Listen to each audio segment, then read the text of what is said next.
부작용에 대한 것을 보여주면 문신하고 싶은 생각이 안 납니다. 그 끝을 모르기 때문에, 그 통증을 모르기 때문에 섣불리 문신을 하는 것이, 피부과 의사들 절대 문신 안 합니다. 저는 제 아들이 문신한다고 그러면 절대 반대입니다. 절대 반대입니다.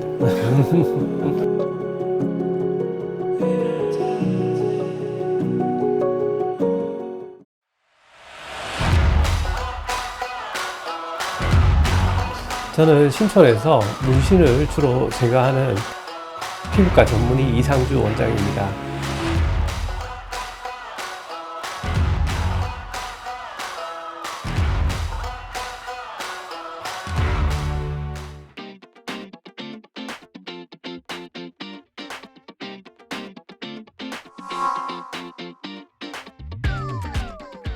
실제로 개원가에 나오면 문신을 지우는 피부과 전문의가 많지는 않습니다. 왜 그런가 하면 문신은 치료 기간도 길고, 그리고 흉터와 같은 부작용도 생기고, 또 아무래도 문신에 대한 부정적인 시각이 있기 때문에 피부과 전문의들은 최근에 이제 미용 치료 쪽으로 많이 하다 보니까 문신 제거하는 피부과 전문의가 많이 적습니다.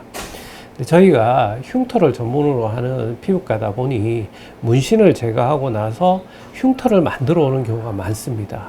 특히 피부과 전문의가 아닌 비전문의에게 문신 제거 수술을 받고 흉터로 너무 고생하시는 분을 많이 봐서, 이거는 우리가 좀 제대로 좀 문신을 지워야 되겠다는 생각이 들어서 문신 제거에 관심을 두게 되었습니다. 흉터는 거꾸로 돌리기가 굉장히 힘듭니다. 처음부터 좀 제대로 지으면 흉터를 최소화할 수 있는데, 그런 안타까운 걸 보다 보니까 이제 그쪽으로 포커스를 맞추게 될 수밖에 없는 거죠. 네.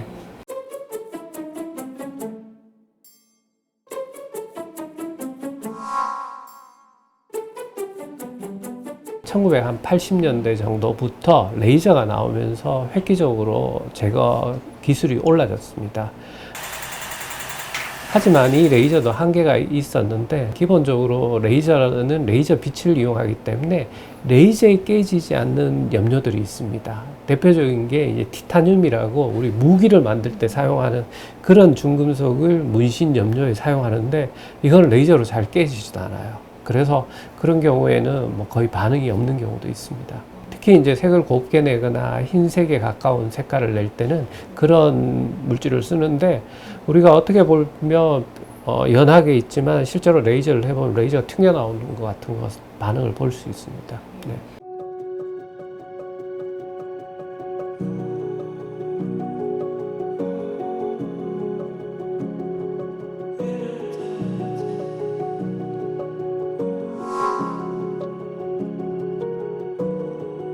일단 문신의 가장 흔한 부작용은 문신을 할 때도 상처를 내는 거기 때문에 흉터가 남는 경우가 많습니다. 그래서 문신하는 분들의 문신을 잘 보시면요, 주위 피부하고 질감이 다릅니다.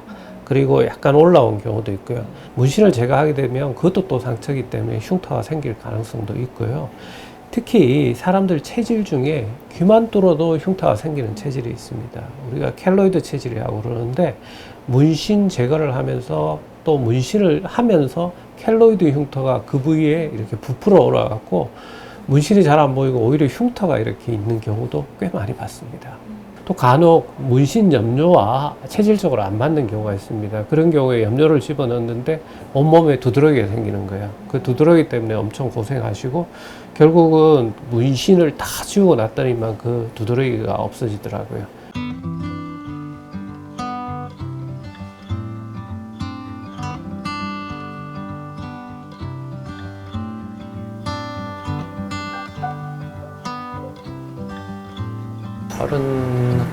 한 살 만 나이로 30살이고 저 IT 회사 다니고 있습니다.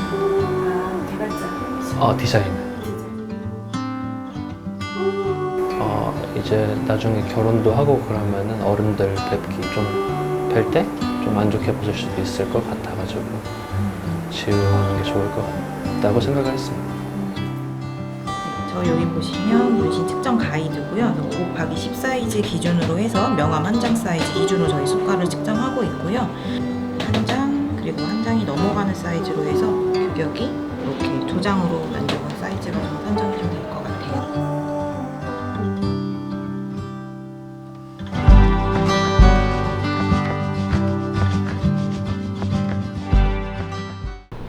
문신을 10년쯤 전에 하셨다고요? 네. 치료하는 방법이 몇 가지가 있어요. 최근에는 피코라는 레이저가 나와서 얘가 문신에 좀 더 특화되어 있어요. 그래서 저희는 이 레이저를 써서 치료를 할 거예요. 근데 그렇게 해도 문신을 위에서 한꺼풀 치워주기 때문에 여러 번 하셔야 돼요. 문신에 잉크의 양이 많이 들어가면 당연히 횟수가 늘어나고요. 그 다음에 색깔이 여러 개면 색깔에 따른 좀 차이도 있고 그래요. 근데 꾸준하게 치우다 보면 많이 좋아지실 거고요. 또 빨리 지우는 것도 중요한데 부작용 없게 지우는 게 제일 중요하잖아요. 흉터를 예방하기 위해서 추가적인 다른 레이저를 좀 쓸 거예요. 몇 번 정도 시술하는지. 보통 기본적으로 한 7회에서 10회 이상 정도를 생각하시는 게 좋을 거예요. 뭐 할 때마다 없어지지만 사람들이 원하는 거는 뭐 거의 눈에 안 띄게 원하는 거잖아요. 그러다 보면 치료 횟수는 늘어나요.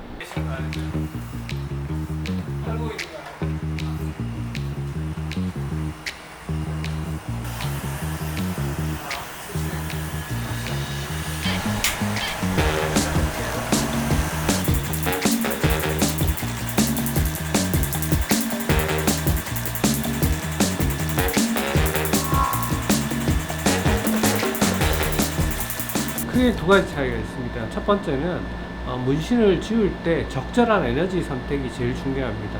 너무 강하게 하게 되면 피부에 오히려 상처를 내기 때문에 새로운 흉터를 만들 수 있다는 게 첫 번째고요.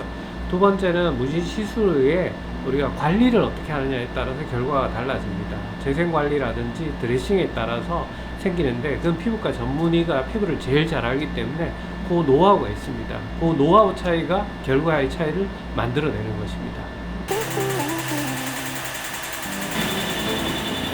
이분 같은 경우에 칼라 문신을 사용했기 때문에 레이저의 파장을 바꿔가면서 문신의 종류에 맞춰서 치료를 해야 됩니다. 하시고 나면 물집이 생길 수 있어요. 작은 물집의 경우에는 문제가 안 되는데 물집이 너무 크면 나오세요.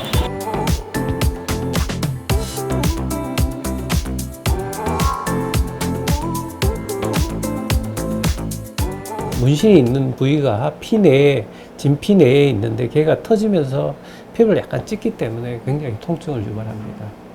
물론 우리가 뭐 그런 걸 줄이기 위해서 다양한 시도도 하지만 아픈 건 사실이고요. 문신을 한번 지워보신 분은 다시 문신을 안 합니다. 그 통증 때문에 안 합니다.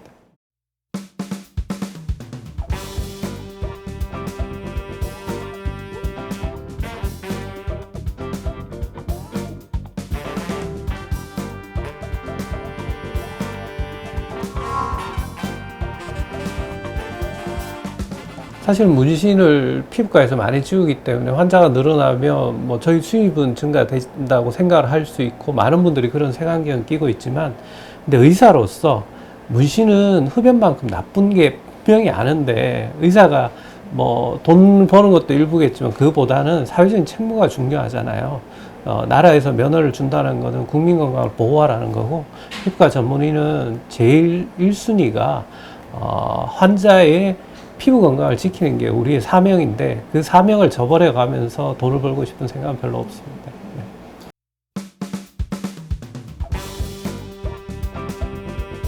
첫 번째는 문신은 하는 거는 쉽지만 지우는 거는 그거의 10배 이상의 노력과 비용과 시간이 들어갑니다. 간단하게 우리가 지워질 수 없다라는 것을 아는 게 중요하고요. 두 번째, 문신의 잠재적인 위험성에 대해서도 생각을 해보는 게 좋습니다. 담배를 오래 피우는 것처럼 문신을 하게 되면 몸에 다른 장기에 영향을 줄 수 있다는 걸 꼭 생각해 보고요. 세 번째로, 그럼에도 불구하고 문신을 하고 싶다면 우선은 스티커 문신 같이 그냥 붙였다가 금방 씻어낼 수 있는 걸로 해보고 본인한테 맞으면 조금 나이 들어서 하는 게 좋고, 특히 이제 청소년기 때는 피부가 완성된 시기가 아니거든요. 그러다 보면 아무래도 성인들보다는 여러 가지 흉터나 이런 다양한 부작용이 생길 수 있기 때문에 조금 더 생각해보고 조금 더 미루라고 이야기를 드리고 싶습니다.